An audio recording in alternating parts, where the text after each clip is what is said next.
Welcome back, old friend. And how should I be addressing you these days? The honorary knight of Mondstadt? The Tumaini of Natlan? Or the great hero of Nodcry? Well, you sure have your finger on the pulse. We've barely caught our breath since Nodcry, but it sounds like you've already heard about what went down. News travels fast on the wind. But before I can turn your tales into tunes, I need to hear them from the horse's mouth. My wine and my lyre are at the ready. So please, traveler, take a seat and tell me your tale. Amazing! Incredible! The Rahier of Solnari and the Doctor? Truly a tale for the ages! So, I'm guessing the Wild Hunt is a thing of the past now that you've defeated the Rahier of Solnari? Seems that way. We were kind of focused on dealing with the Doctor, though. Well, that's good to hear. Hey, now that the Northern Abyss calamity is finally resolved, Varka must be getting ready for the triumphant return of his expedition, right? I haven't seen him in the longest time.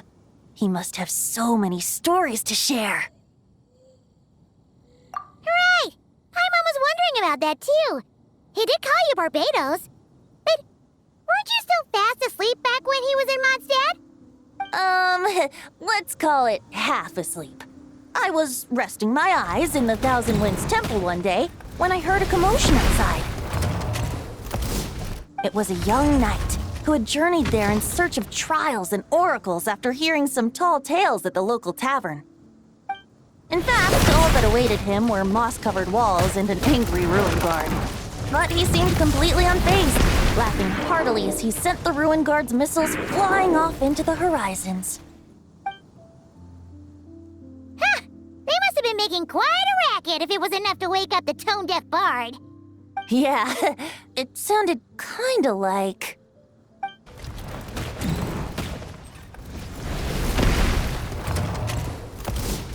Hey! Is that all you've got?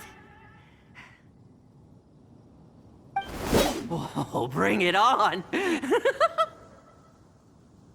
like that.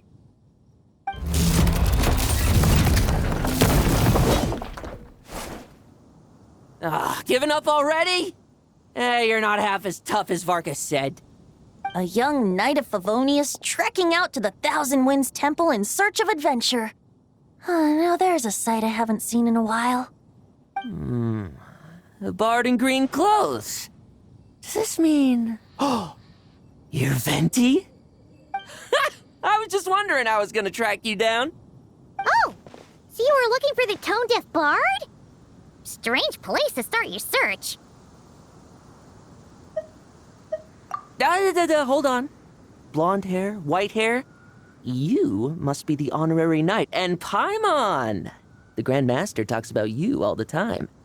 Allow me to introduce myself. I'm Lowen, Vice Captain of the 5th Company of the Knights of Favonius, and a member of the Expeditionary Force. Pleased to make your acquaintance. Oh, so you're part of the expedition, huh? Right! So that's why Paimon's never seen you around in Mondstadt. Hey, wait a second.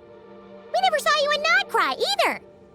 That's probably because when the Wild Hunt was still running rampant, I spent most of my time out on my own, making mincemeat out of monsters. I barely went back to base at all. Then, once the Wild Hunt calmed down, I got sent back to Mondstadt. Mixed blessing, if you ask me. Sounds like I missed out on some serious action. No wonder we never saw you while we were dealing with the Doctor. So, why did Varka send you back? Deliver some letters. There's one for the Knights of Favonius, one for the church, another for the Dawn Winery, at least 10 of them in total. Jeez, how many people has he sent to deliver his mail now? Mika, Inefa, Lowen. He should just hire a full-time mailman already. In fact, he's earned himself a new nickname. Let's go with... Sir Writes a Lot. I'll have you know that poetry and letters were humanity's earliest means of expressing their thoughts. So, tone deaf or not, I wear the title of Bard with pride. And I consider Sir Writes-a-Lot to be quite a compliment. Wait, really? Darn it! Maybe Paimon should come up with some harder-hitting nicknames for these two. Anyway, since this young man has come all the way to the Thousand Winds Temple looking for me, I assume he must have a letter for me too. Am I right? You sure are, to use the Grand Master's own words. This one is for the bard in green clothes. These days, I think he goes by Venti. Doesn't really have an address as such. You could start by asking around in Mondstadt, or maybe try your luck at the Thousand Winds Temple. I figured that since there was this punching bag here, Ruin Guard, I could get some practice in while I was at it. So, I came right here the second I got back to Mondstadt. That Varka is so slapdash sometimes. It's a good thing we happen to be nearby. Oh, he also said to remind you to write back.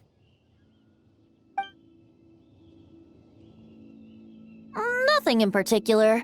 Just some idle chatter between two drinking buddies.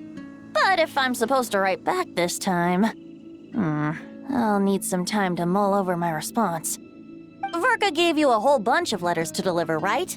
Maybe you can head into Mondstadt and deliver the rest of them first? My thoughts exactly, assuming I can find the way. Hopefully the roads haven't changed too much since the pre-expedition days. Well, why don't we have Mondstadt's honorary knight escort this homeward-bound wanderer to the city? I'm sure some of the recipients of Varka's letters will turn out to be old friends of yours, too. Let's go! It's been a while since Paimon's done any guide work. Thank you so much, honorary knight. And you, Miss Guide.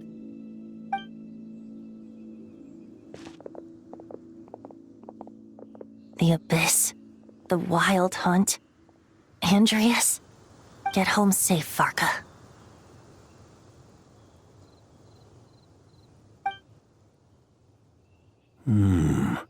Why do my ears feel so hot all of a sudden? Is someone talking about me?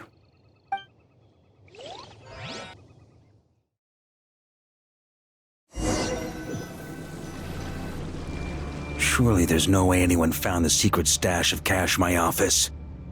That would be terrible. Grandmaster, bad time to get distracted. Watch out! Enemies approaching! Huh? Oh, it's just a few stragglers. They're no real threat to us. This expedition is almost over. We just need to deal with these final few targets, and then we will make our triumphant return!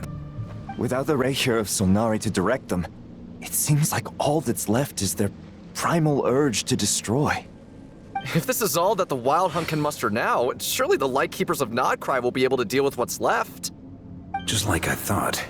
What we should be wary of now is... Grandmaster, based on Lightkeeper intel and our own reconnaissance, one of the suspected targets should be just up ahead. Good. You know the drill. Stay here and stand guard. Leave the rest to me. Yes, Grandmaster!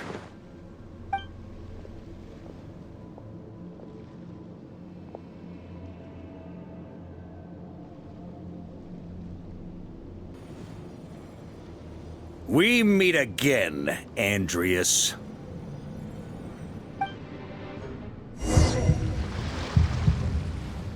So, you've returned from Mondstadt. Don't you want to see what it looks like now? I was planning to take a look around there myself. Perhaps you could be my guide. What's this? An echo from 1,000 years ago?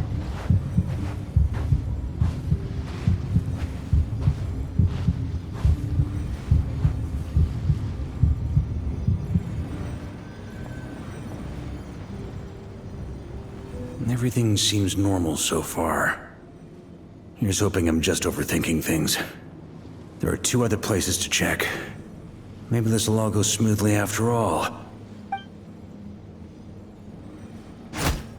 It's your turn, my friend. Come, Andreas!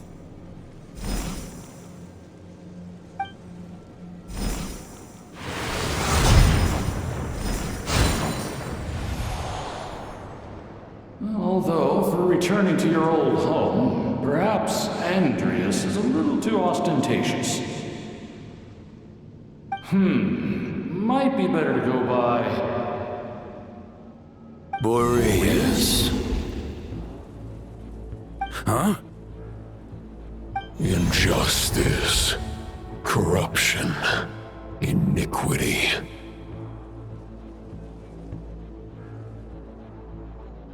Is the surface world still as wretched and foul as ever? Answer me, heir to the knighthood of Boreas. Looks like I'm not getting out of this without a fight.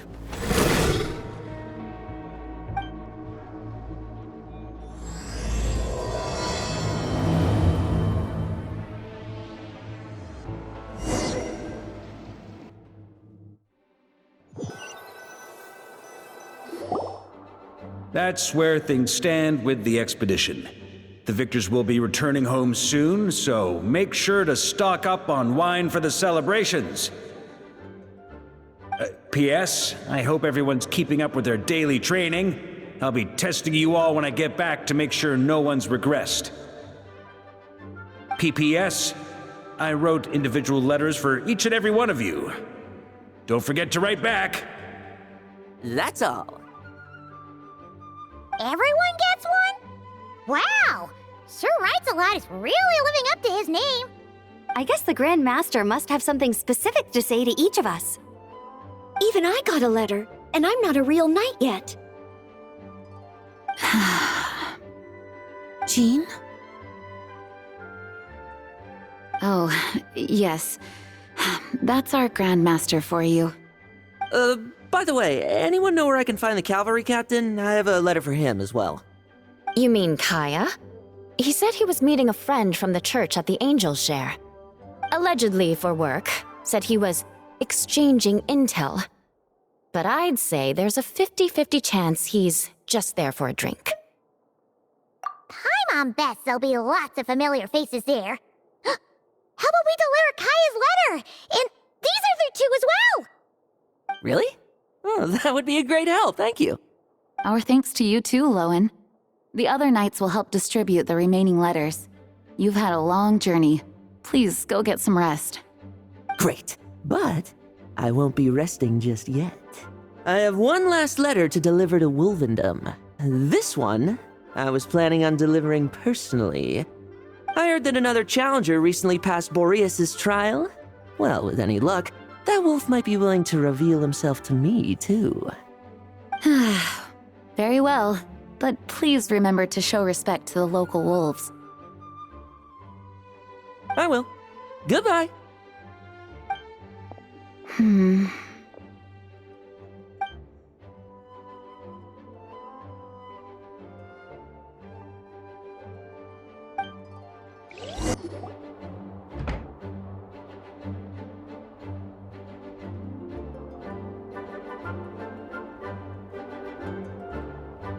Honorary Knight, you're still here? Is it that obvious? Huh? But Varka's coming back. The situation in Nokrai is stable. Surely things are looking up. True. From what you and Lowen have told me, the expedition has indeed accomplished its strategic objectives. It seems that Mondstadt no longer faces any threat from the perils of the North, be they the Wild Hunt or the Doctor. And yet, for some reason, I can't help but recall something the Grandmaster said to me before he left. If I don't make it back from this expedition, you'll have to assume the mantle of Grand Master of the Knights of Favonius. If it comes to that, remember to train the next Knight of Boreas in my stead. I've planted some promising seeds in Mondstadt, but they still need time to grow. Some have yet to master the art of social interaction. Some don't yet understand that they too need protecting. And some, well, some might not even want to be a knight yet. What's wrong? Well, there's no need to frown. I'm going on an expedition, not marching to my death. This is all just a contingency plan in the event that I'm unable to return. Until I return, I leave them in your care. The lineage of the Knights of Boreas has nearly been extinguished twice in Mondstadt's history. The first wandering knight to claim the title arrived in Mondstadt 1,000 years ago, along with his wolf companion. He was as free as the wind. He left no succession plan behind. Even his name was lost to history. The title of Boreas could have disappeared from Mondstadt just as he did. But he had an informal disciple, a knight named Ravenwood, who admired the Knight of Boreas greatly. Ravenwood's valor and swordsmanship earned him the wolf spirit's recognition. When the old aristocracy tried to regain power, Ravenwood came once more to Mondstadt's defense. From then on, the title of Knight of Boreas was passed down from generation to generation within the Knights of Favonius. Wolf spirit? You mean that big blue wolf in Wolfenden? Correct. As you may already know, the Wolf of the North is the surviving spirit of an ancient god, and the Knight of Boreas serves as an intermediary between him and humanity. Lupus Boreas, who had never known what it meant to love, came to understand it through the journey with his human companion. In the end, he chose to allow his power to become one with the land. This was once a well-known tale in Mondstadt, but these days, few people are aware that the starting point of the Wolf King's journey was not Mondstadt, but Nodcry. Huh? The great Wolf King of the North came here from Nodcry. Although he doesn't like to speak of his past. In fact, he rarely shows himself to people at all nowadays. As such, this tale can only be found deep within the Knights of Favonius library. Even among the Knights of Favonius, few are aware of it. The Grand Master didn't disclose any concrete objectives before departing on his expedition. I couldn't help but wonder whether it might somehow be related to Nodcry's Wolf of the North. I kept my speculations to myself, however. Sharing them would only spread unwarranted suspicion toward the Four Winds among the people of Mondstadt. You experienced the turmoil caused by Duval and the East Wind's actions for yourself. Surely you can understand my concern? No wonder Varka wasn't clear about his motives. Is that what he was worried about? Very possibly. He was probably also reserving judgment. Having heard about your experiences in Nodcry, I now suspect that the Grand Master hadn't yet ascertained the true identity of our enemy at that time.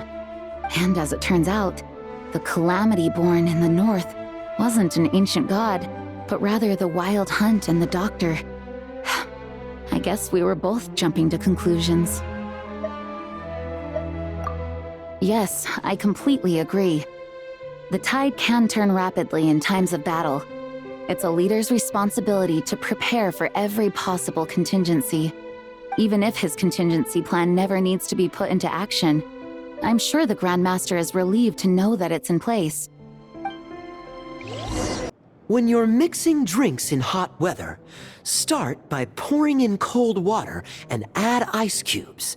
Then drain out the water before adding the other ingredients. How's that for a secret recipe? Maybe it's worth a little intel in return. Please. I've known that little trick for a good 10 years at least. You'll have to offer something a little more substantial if you're serious about trading. I know there's no one else in the tavern right now, but do you two really need to talk so loudly? Especially if you're supposed to be exchanging confidential information. Kaya! Rosaria! D-Luke! Paimon knew we'd find you here! Looks like it's about to get even noisier. A little liveliness never killed anyone. Traveler, Paimon, what brings you our way? Please allow me to once again express my sincere condolences regarding your late father and the incident with Eric. We make absolutely no excuse for his crimes. I hope you will give some serious consideration to the question I asked you before I left, though I'm sure you're tired of hearing me ask by now. The Knights of Favonius will always welcome you. From the look on your face, I'm guessing the Grand Master is still refusing to drop it? He nags like an old man. It's hardly surprising. Huh? Drop what? What's this about? Nothing, really. Before leaving on the expedition, Varka came here to chat with me over a drink. I failed to avoid him. He, asked me if I'd consider rejoining the Knights of Favonius, and I declined. He expressed his regret about everything that happened, and asked me to reconsider. That's all there is to it. Yeah, right. Sounds like you skipped a lot of details. There's clearly more to it. Whatever details I chose to omit are in the past. Dragging them back up now serves no purpose.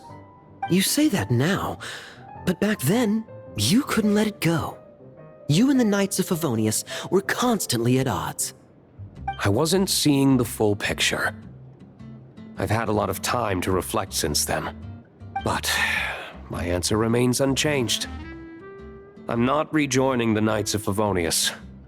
Both the Grandmaster and the acting Grandmaster are too upright and honorable. I can't see the shadows that lurk beneath them due to the size of the organization they lead. They need someone on the outside to keep watch vigilantly. If I had a Mora for every time I've heard you repeat that argument. I actually don't disagree with the first part of what you said, but don't you think someone can keep tabs on things from the inside? When you join an organization, you're bound by its rules, no matter how free it may seem on the surface. You think so? Never mind the Knights. Have you honestly ever been bound by the rules of the Church? Good question. Have you considered that maybe that's why I chose to join the Church and not the Knights to begin with? Are they arguing or not? It's kind of hard to tell. Oh, kind of like the contingencies Jean was talking about. The more ways they have to protect their home, the better. Huh? Traveler?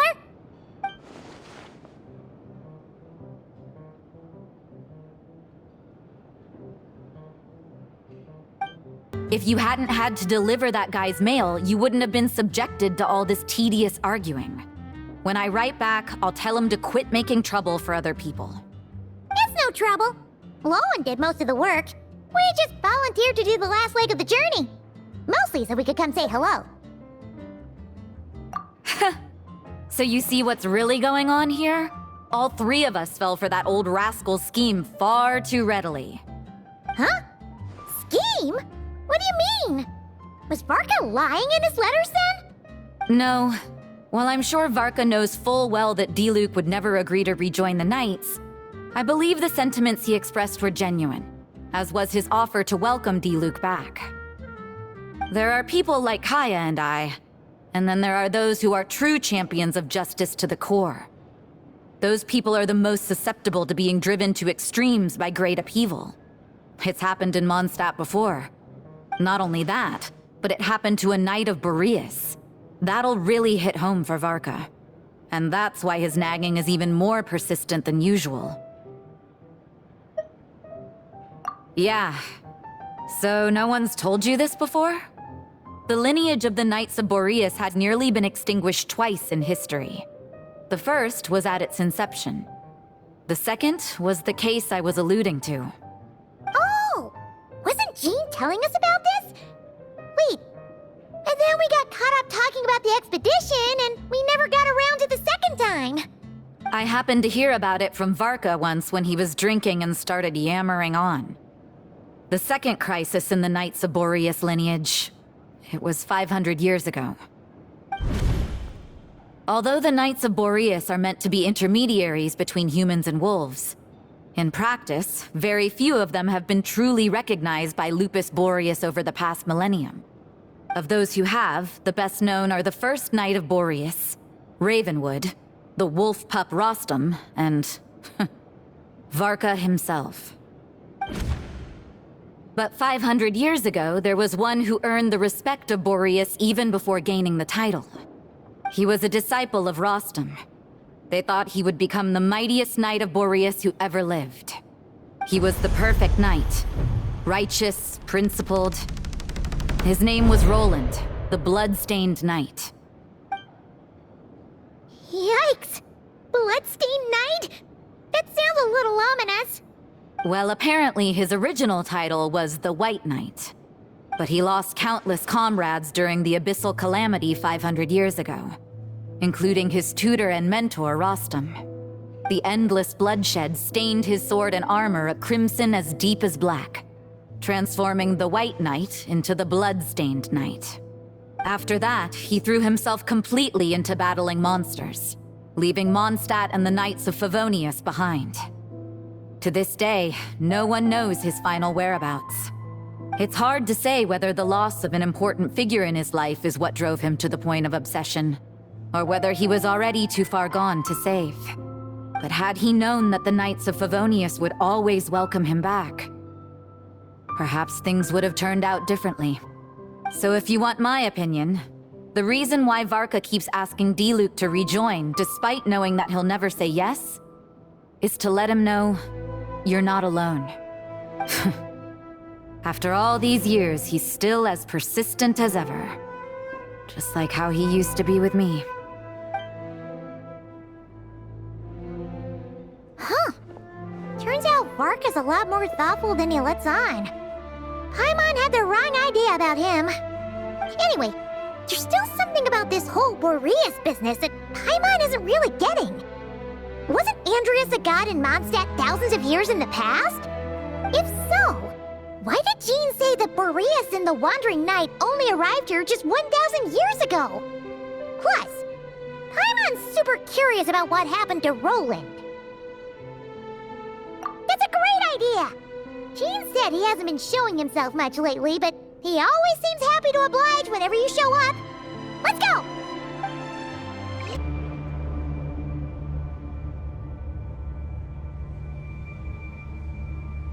What's going on here? Was Wolfendom always like this? Paimon has a bad feeling about this. The Wild Hunt! What are they doing here? Watch out! Oh, are you alright? Oh no! What now? There better not be more Wild Hunt monsters!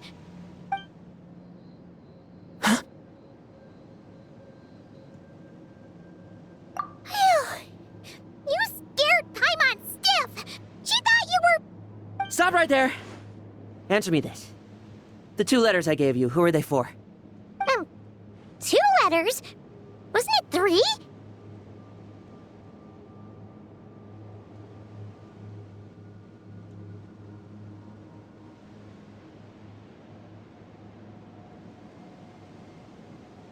Okay. Well, Paimon's coolest naive expression doesn't appear to be an act. Hey! What are you trying to say? Wait, what are you trying to say, huh? Huh? Paimon passed a test? Really? Huh! She didn't even realize she was taking one! You may dispense with your suspicions. The Wolfpack has borne witness. They fought against the aberrations that encroached upon this land, and our attackers showed no ability to disguise themselves this time. Ah, a familiar scent. Come. I will await you at the usual grounds. Well, if the boss of Wolfendom has vouched for you, I guess I should apologize for doubting you just now. Sure was. Fortunately, my experience in Nodcry didn't go to waste. Turns out the Wild Hunt all feel the same when you stab them. They didn't stand a chance.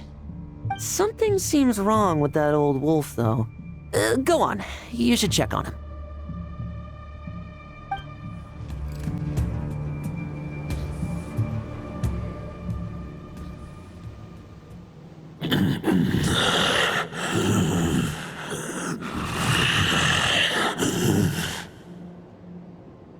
Lupus Boreas, not injured. Why so weak? Am I not strong enough?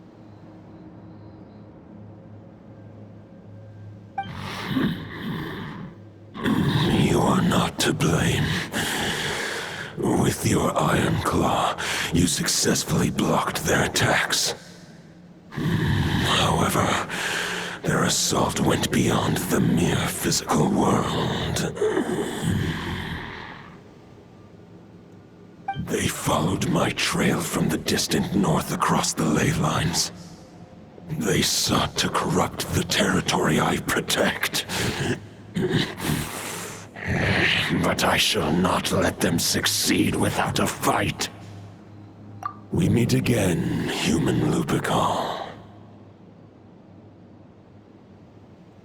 So, are you saying that the wild hunt we just got attacked by came all the way from Nodcry to Mondstadt? How is that even possible? As you know, I stand before you as an incomplete being. I am but one remnant of the god Andrias' soul. The source of this turmoil. I can sense it. It lies in the north. It is the part of me that remains in Nodcry, from whence I came.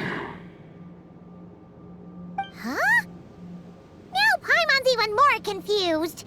How can he be in two places at once?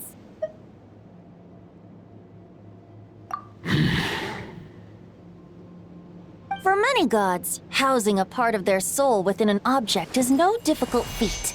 But those who can perform such delicate partitions as this are rare, even among the gods.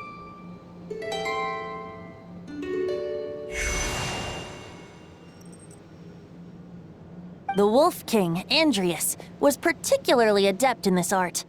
Otherwise, no remnants of his soul would have survived till the present day. Huh? The bard's back? Toadif Bard? What are you doing here? Maybe the god of Animo guided me here.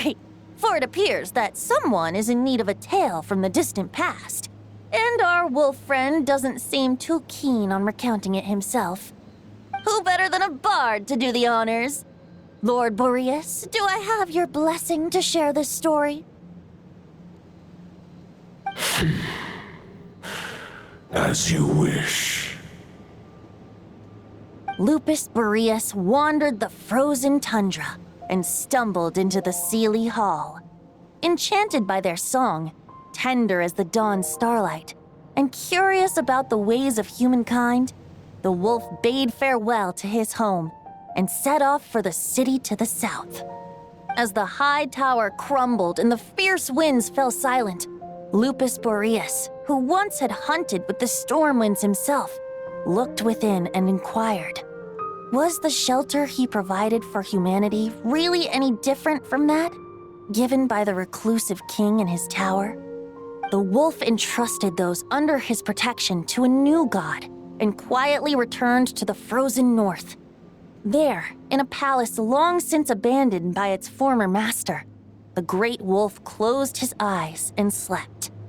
500 bitter winters passed, then 500 equally frigid springs. He slumbered undisturbed until a night stumbled in from the cold, just as Lupus Boreas had once done at the Seelie Hall, and awoke him at long last. The knight asked the wolf to join him on a journey south, to see once more the land that had all but faded from his memory. The gentle wolf, unwilling to refuse the human's earnest plea, split his soul into two halves and left his home once more. Seeing how the ice and snow had given way to verdant plains, hearing the laughter and song that now filled the once somber city, the aging Lupus Boreas turned to his friend, the god of Animo, and remarked, "So, this is the world the humans dreamed of." Though the knight's journey was not yet over, the wolf chose to bid farewell to his companion here. He had written the end to his story. What knowledge he had been gifted flowed into the land. Everything he was, he gave unto the world. Well, that's how a bard would tell the tale. Lord Boreas, is there anything you'd like to add? There is no need for you to ask that question. So that's what happened. You returned to Mondstadt with that knight 1,000 years ago, and then, for the sake of the new Mondstadt, you... You need not feel remorse on my account. That was my answer, my decision. If anyone should feel regret, it is the part of me who remained in Notcry. I fear Andreas has not found peace in his heart even to this day. That is surely why those vile aberrations were able to exploit his weakness, sowing the seeds of all the turbulence that has ensued. But we followed Boreas' trail in Nodcry. We investigated and discovered no signs of instability. Andreas should still be slumbering by the lakeside. Perhaps all the recent turmoil in Notcry has had unforeseen consequences. And there's more. I detect another familiar scent from across the ley lines. A scent that reeks of blood. Oh, the White Knight who became the Bloodstained Knight? The mightiest knight of Boreas? But wasn't he from 500 years ago? You think he's immortal or something? I remember him as just a man. His lifespan should be no longer than any other of his kind. But before he severed his connection to Boreas, his final destination, it was the ancient kingdom of Conria, as you call it. Beyond that, I know not if he lived or died. If you want to get to the bottom of this, I'm afraid you'll have to make another trip to Nodcry yourselves. As luck would have it, another old friend of ours just so happens to be free right now. If you ask him nicely, he might give you a lift. That could save you a lot of time on the road. No wonder I can suddenly sense the east wind's presence. If even Mondstadt has been affected by the fallout, Nodcry must be in real trouble by now. I hope Varka can handle it. Varka? Is he in danger? I believe too many passengers would slow our dear friend down. I fear he only has room to carry one person, along with perhaps a diminutive companion. All right, wish it could be me, but I accept that we should send our strongest warrior to fight Nodcry's battles. I'll stay here and deal with any wild hunt that try harassing Mondstadt. It'll be a good chance to try out some new moves. I stay in Mondstadt too. With Traveler's help, Varka will be safe. Razor, give me your iron claw.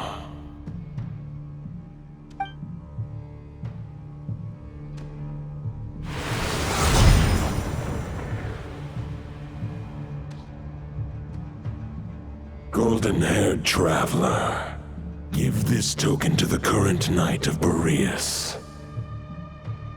It is a wolf spirit. It contains my power and thoughts. Though I have given him a piece before, this should bring him new strength.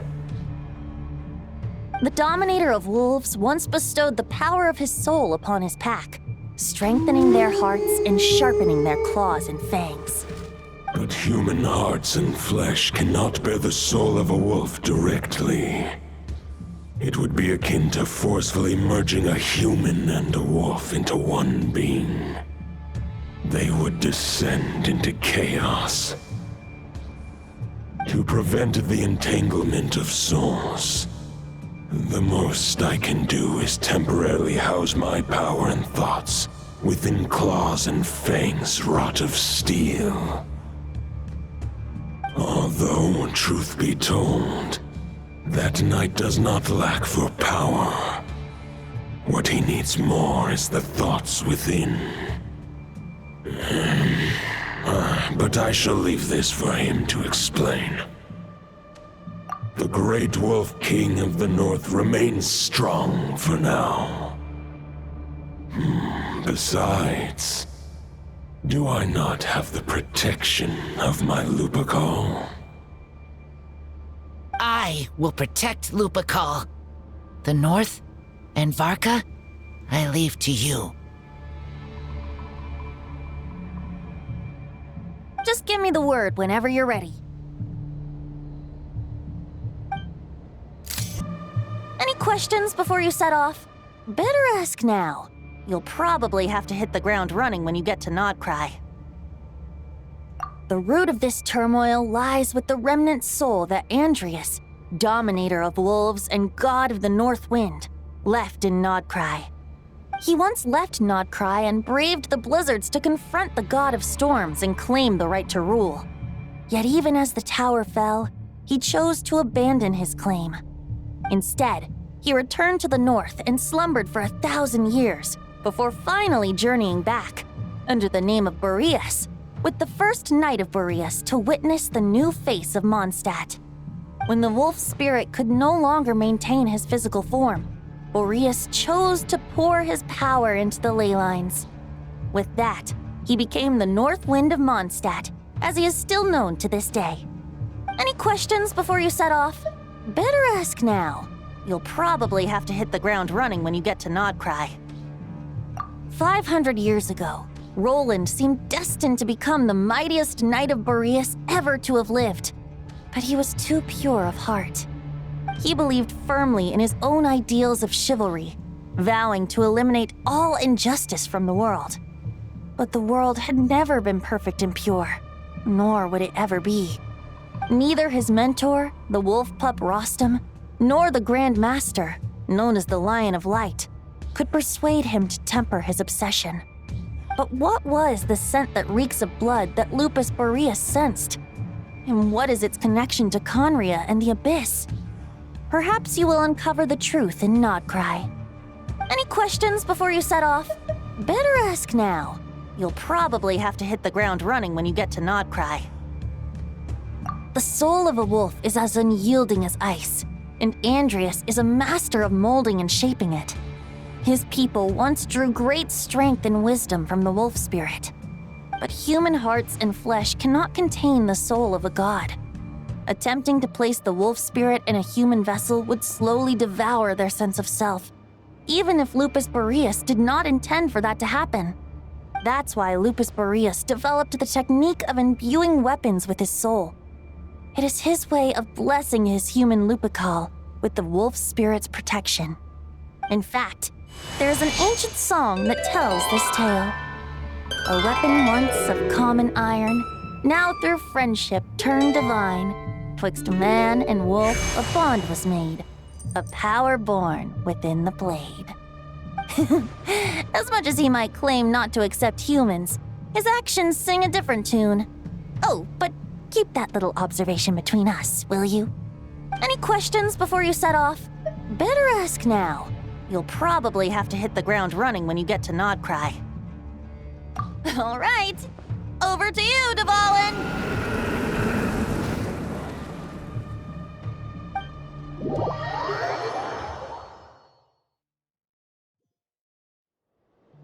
The Knight of Boreas awaits below.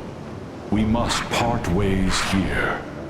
Barbatos and I have other plans. We will meet you again later. All right. Hey, wait. How are we getting down?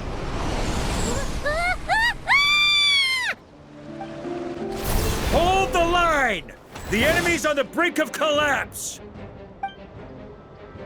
Grandmaster! It's...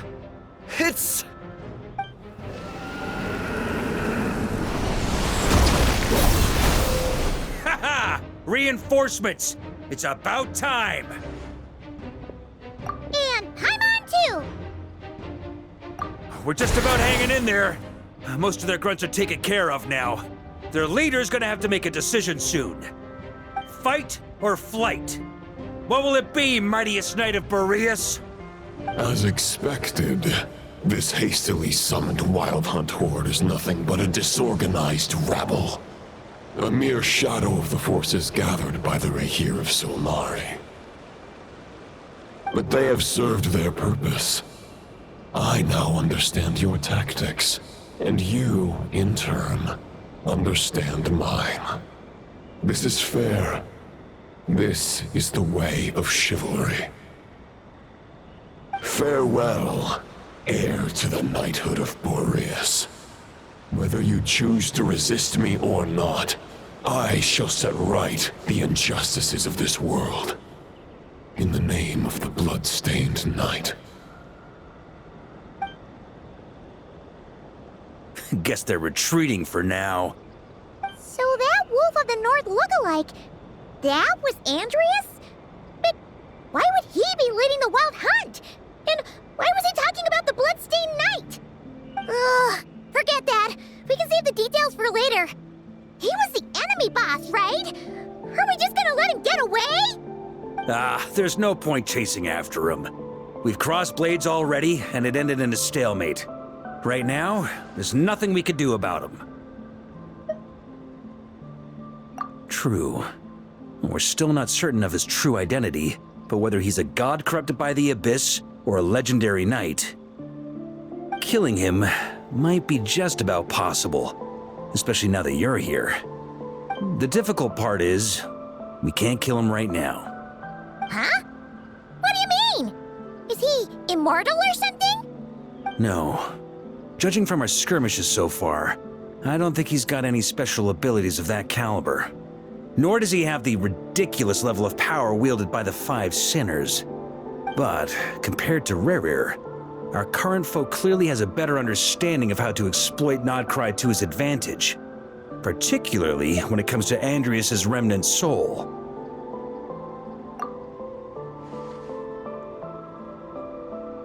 Exactly.